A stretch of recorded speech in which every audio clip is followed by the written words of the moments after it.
আচ্ছা, আমার সামনে যে দুইটি মানুষ দেখতে পাচ্ছেন, ওনার নাম হচ্ছে আতিকুল ইসলাম, ওনার নাম হচ্ছে সিদ্ধাতুল।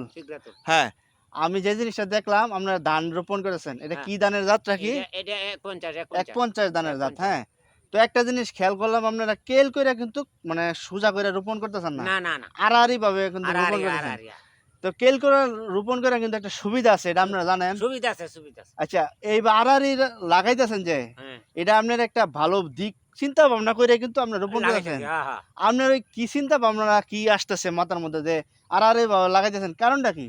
কারণটা আমরা বুঝুন এটা এই সুতা টানা টুনা এটা বড় ব্যাপার লাগে আমরা আমরা এই আউলা আউলি করে লাগাইছি।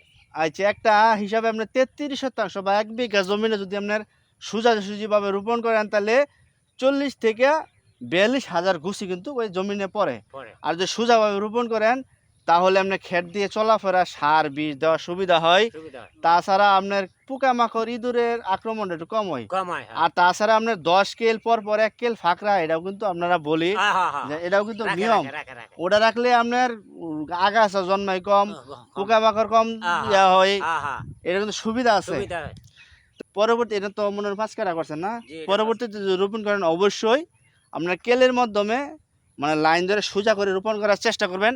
এতে করে আপনার অনেক দিন মানে সব দিক দিয়ে মিলে উপকৃত হবেন।